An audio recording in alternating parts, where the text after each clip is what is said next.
someone that I think a lot of people really love that I just sounds like all of us will be fairly out on. So this might go pretty quick because I don't want to spend forever, talking down on someone. But that's Danny Wolf.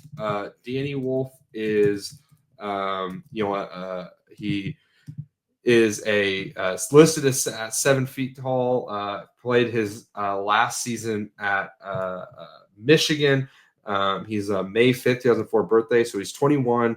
And his rookie season will be his age 21 season. So for a junior, he is fairly young. He's about the same age as Rasheer Fleming, which is notable. Wolf, as measured at the combine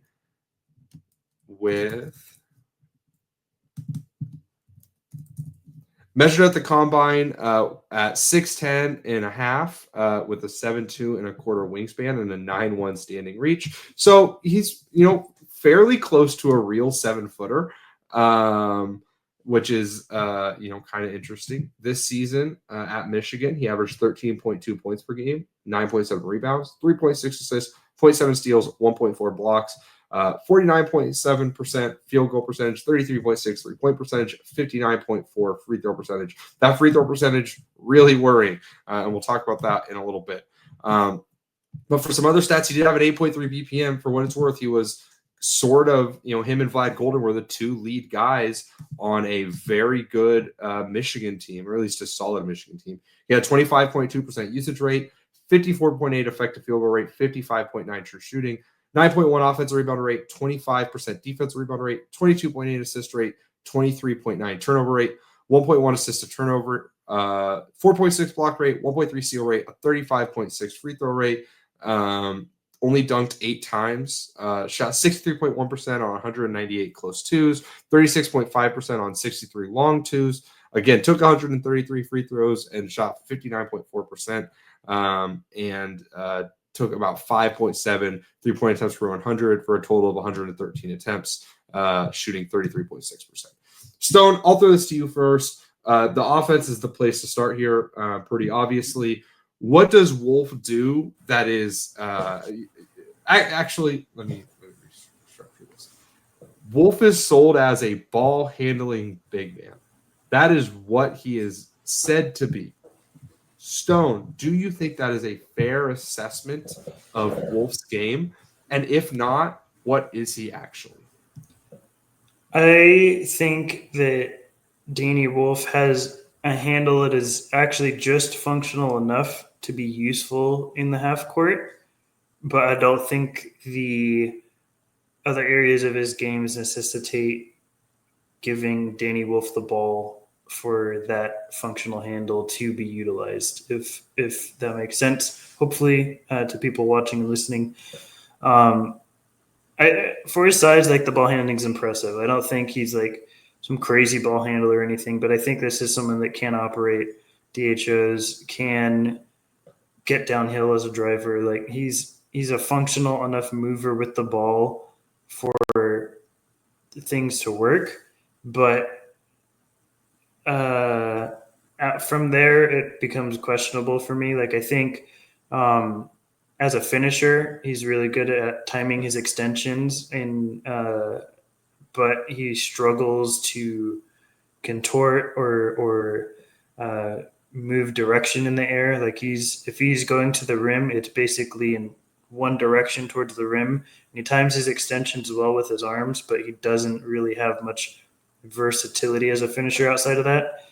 I do think the shot will be serviceable. Like, I feel fairly confident in it being at a serviceable level in the NBA. I think that he's comfortable in it. The touch is not great, but it's enough for a team to feel okay about him taking those shots within a game.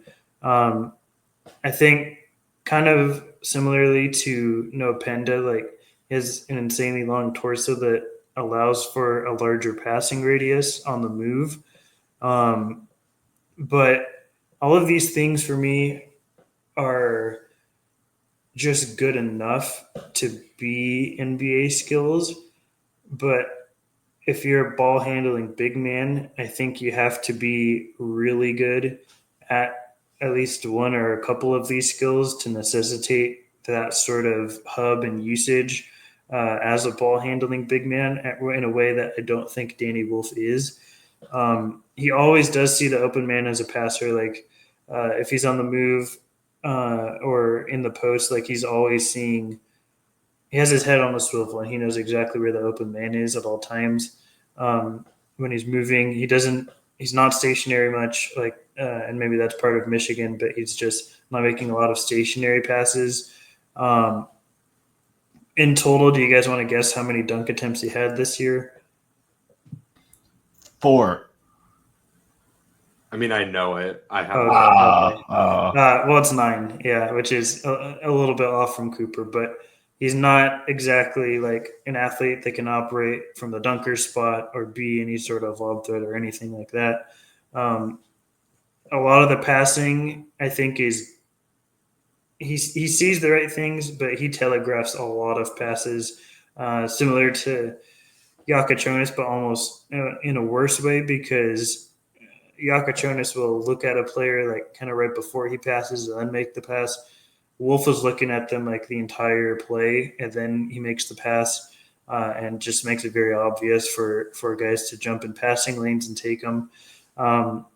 So I do think there is NBA skill there. Like as a shooter, the handle's functional enough, I think, in the half court. But like I said, it's not to a level that necessitates him being on the floor and being good enough to utilize those things at a very high level within an offense. Yeah. I think I'm even lower than you on the offense. He's not like a particularly good screener, and he just turns the ball over on stupid shit all the time. It's not like Yakachonis, where he's turning the ball over on fixably stupid stuff. He's turning the ball over on like what should be routine passes pretty often, and he's just like messing things up. And I'm not sure that his like touch on passes is that good. And like you're talking about, he's staring down these passes. He's so predictable. And if the whole sell is that you're this point center, because I mean, we'll talk about the defense in a bit, but he's not a defensive center, and he can't play the 4 because he just doesn't have any of the abilities that you need in a modern day 4 or in a double big lineup, in the real NBA. He's just not that interesting. And as much as like you want to be like, oh, if you're 6'10", or he's almost 7 feet tall and can even dribble a little bit, the bar is lower as a ball handler. If you're as strong as he is and can get downhill a little bit, he travels a lot. His footwork is not particularly advanced for a guy who is supposed to be this like really skilled, crafty driver and passer. I just worry that he's kind of just like bigger than everyone else, and there's not enough athletes in the Big Ten to really punish him for his mistakes. And they beat A&M in the tournament, who is one of the scariest front courts for a guy like Danny Wolf. And I don't think he played. I thought he played well. Yeah, he played pretty solidly from what I recall. But he's not like, he wasn't relentlessly punishing their overly trap-heavy scheme. It was just that he was bigger than them. He wasn't punishing the scheme and beating their defenders in rotation and causing them to really break their scheme. He just was taller than everyone else. And that changes in the NBA. And that's just not the way it works. So I really worry that he's going to not have the offensive efficiency that he had in the Big Ten, where there's no rim protectors. Yeah, it's definitely a fair point. For what it's worth, I think the biggest thing is his finishing has to be, solid. He was in the 18th percentile on post-ups with an 38.2% effective field goal rate. He was in the 47th percentile as a pick and roll ball handler, which was his top play type, pick and roll ball handler, which is the truth. If we're being honest, the sell with Danny Wolf is that he was in I think it was like the 89th percentile in terms of frequency as a pick and roll ball handler at 7 foot. Like that's above all else, that's the sell, is that there's all this kind of weird skill stuff. And the sell is that he can't, he's starting from a base no one else starts from, which is a 7-footer who actually does dribble the ball and make plays, and played as a wing. That is a great novelty. I'm just not sure there's anything to actually latch onto. He was in the 63rd percentile at the rim overall, 6.4% effective field goal rate, 66th percentile on layups with a 58.4% effective field goal rate, and he was at a 59.2% effective field goal rate at the rim in the half court. So I mean, there was some good efficiency there. But it's important to note that he's not really creating advantages off the dribble. Like, I think it's really important to separate him from someone like a Leonard Miller. Now, Miller has not had success in the NBA, but for whatever it's worth, Leonard Miller as a 6'11" ball handler actually got by his guys for advantages. That's not Danny Wolf. Danny Wolf is more of a, work kind of into the mid post and then use his length for extension finishes or his touch to try and just finish over guys. He does have a pretty good Barkley move, which is a Barkley is when you're driving and you turn it into a post up, obviously famously used by one Charles Barkley. That's pretty good. I think what I'll say is I think it'd be effective against certain slow-footed bigs on the perimeter one-on-one in space. And then I think he can be effective against certain players, especially smaller players, or just really jumpy, bad defenders in the post one-on-one. But that's really, I think he's a switch masher. I don't think he's actually a driver of good offense by any means. And I also don't think his skill set is built to be a part of good NBA offense. He's not a quick decision maker. He's a good, I don't want to say a good decision maker because he turns the ball over so fucking much. But I actually do think he's a good processor of the floor in time. But he gets sped up. He gets himself into really bad spots. And that's where a lot of the turnovers come from. And he also just for as real as I do think the handle is at times, it's fumbly and guys can really dig on it. He doesn't have a ton of post dribble kill moves either.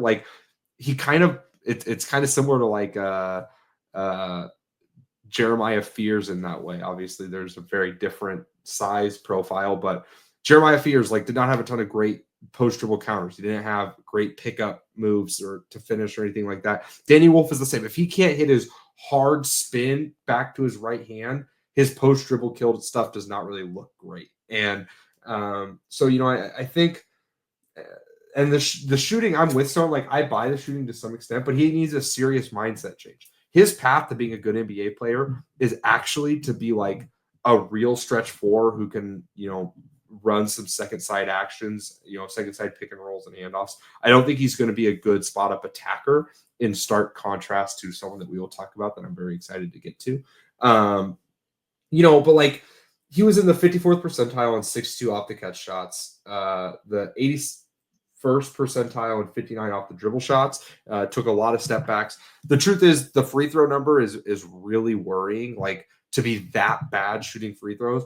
But I do think that's almost more of a mental thing than anything. And I don't think the touch is great on the jumper, but the mechanics are okay. He will sometimes invert his wrist a little bit as he's shooting. He will come up and then do this with his shooting hand, which is not good. But I don't think he's actually that good at anything.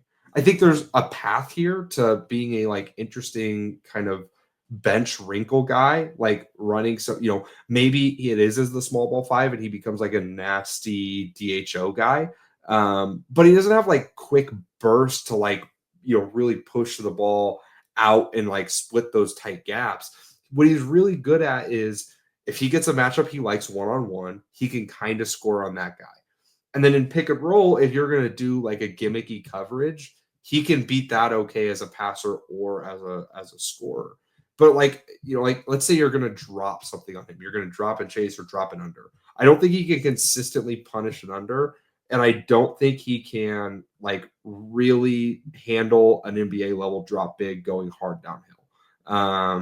That's just the truth. I watched a lot of his FIBA stuff. Coop and I talked about Danny Wolf actually a year and a half ago or so. And we were we weren't even sure he was the most interesting guy on that FIBA team. We kind of know Yakov more. And I don't know. like I don't want to say Danny Wolf is a fake prospect, but I get no excitement from him really at all in a way that I wanted. I think that he's probably going to get overdrafted because there's some intrigue in the skill set, and he might stick around in the league, and he might even be like a solid bench player. Like that's what I see the path as. But like the truth is, like this type of guy, what there really is a star bet, and there's no star equity here, and the role player skills are not good enough. So we can talk briefly about the defense. I thought it was fairly bad, not as horrendous as I kind of thought it might be. Like he's at least active, he's engaged. I think he's a really good rebounder, actually. Like as a 4, like I think he's a really good rebounding 4. He will get out of area rebounds. He's willing to try and seek a body and box out. He's got a big enough standing reach to just kind of, be a bother there when he's low. And, he didn't do it as much at Michigan as you might have thought, but I think he can be a pretty good grab and go guy in the league. But he's not, he has to be a 4, and he's not mobile enough to actually guard 4s in the NBA. I think he can do some second side rim protection stuff, but all of his blocks are like right out of the guy's hand. And there's just, again, he can't like sky for blocks. He has no verticality skill at all. And he's just kind of awkward. Like there's just some awkward movement stuff that just doesn't work for me. And he's not physical enough either to be like someone you can put on good post scorers. So I think he's a pretty safe bet to be a bad defender. There's a path to marginal, ability again, especially like if he's going to be a 6th man, like there's a path to being a fine 6th man. But I don't actually lock into or love anything there defensively. Coop Stone, is there anything else you guys want to say on his defense? I forgot to skim over this. We skimmed over with Sorber, but in a similar fashion, like both of these guys are just horrendous closeout defenders. Like anytime they're closing out, you can almost put money that they're going to get blown by towards the rim. I think I'm much lower on the defense than you. Like I don't want to be too mean, but like he is, in my opinion, the worst defender we've talked about so far. I think that he's just, anytime he's drawn out away from the rim, he's getting blown by, like just almost every time. And when he is towards the rim, he's very clearly just not a rim protector. He's not strong enough to defend post-ups. Guys finish through him at the rim when he's vertical. He doesn't have the hand placement to overcome that. I don't really think there's an outcome where Danny Wolf is anything but one of the bottom 2 worst defenders on the court at any given moment. Like I just think he's a really bad defender. I'll let Coop go, I guess, before I give my value ranking, but I don't find that super valuable. Yeah, he's got dog shit hand-eye coordination. Sorry, a little mean. Coming out swinging. A lot of his blocks, he actually is just fouling too, and it just doesn't get called. He hits a lot of wrists. He hits a lot of forearms. He's slow. I don't know. I'm ready to head over to value if you guys are fine with that. I think the sell is he's Kelly Olynyk, and he has 0 of the micro skills that made Kelly Olynyk special. He doesn't have the fun foot speed stuff. He doesn't have the really high level of coordination. He doesn't have, the hand-eye coordination, which I think is a really special part of Olynyk's game. I think Olynyk is like secretly one of the switchiest bigs in the NBA. I think he makes way quicker decisions than a guy like Wolf does, and I think that he's just quicker and a more functional ball handler in a lot of different ways. He's also a better shooter, and he was a better shooter in college, and he was a much better finisher as well. And he was better at scoring from everywhere on the floor than Wolf, right? And I think at the end of the day, if your whole sell is offense and like interesting, funky big man, you got to be able to pass the ball without turning it over, and you got to be able to score the damn basketball. And Wolf just fails on all fronts. And maybe I'm being mean, and maybe the bar is just so much lower because he's so tall and he could ball handle a little. But man, I just don't see it. I feel really bad for not seeing it. And I mean, I definitely like him more than Demin and Traore. But I do feel like he's a fears level player where there's definitely something in there with just his size and like supposed skill level. But I don't really think he's the kind of guy that I would really draft or spend real assets on. Just because I also think he's going to struggle with NBA conditioning. I don't know how well conditioned he is and how well he's going to be able to keep up with NBA athletes. For what it's worth, if you guys were to guess, how many times do you guys think Kelly Olynyk dunked in his single season at Gonzaga? Or I guess his junior season. He did play 2 other years, but his actual minute getting season. 12. You guys are way low. 25 times. Okay. I almost said 22. I should have gone there. So Okay. I just I think people forget how high the margins are for athleticism, and Danny Wolf is a bad athlete. And that's one thing. Let me jump in here, Bryce. Is like Olynyk is incredibly skilled and a good athlete, and he's still like a career bench player. Like that's the thing. Is like Olynyk is the kind of guy who every single team needs and would like revolutionize so many different teams' offenses in theory, but he still does not meet the margin to be a starter on most teams. That's insane. And if Olynyk, who is way better at the same point at everything than Wolf, is not hitting those levels, I don't see those levels for Wolf, and I don't value what he brings off the bench.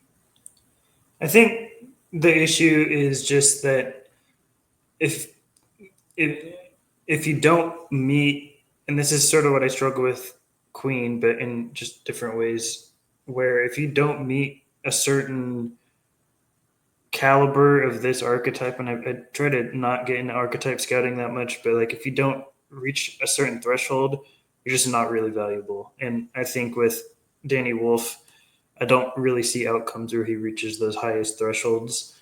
I think really it's more like a Mamukelashvili role that you're sort of aiming for here, which does have value. Like I think Mamukelashvili has value, but I also think Mamukelashvili was a much better passer than Danny Wolf and just functionally better at live dribble passing. And so I have Danny currently on my board in the tier of firmly draftable. Like I'd probably draft him in every draft in the like late 40s or mid to late 40s, where I'm okay. I'm okay taking a flyer on him, being a different look offensively. I do think he is an NBA offensive player. Like I feel like he has enough skill offensively to make it. Defensively, he's such a sieve that I don't think it's ever going to allow for him to be playing any sort of heavy minutes. And I just don't think that what he does contributes much to winning. Like this is just, and that's sort of my whole board is focused on. I don't think his higher end outcomes lead to winning basketball that much without the defense being there.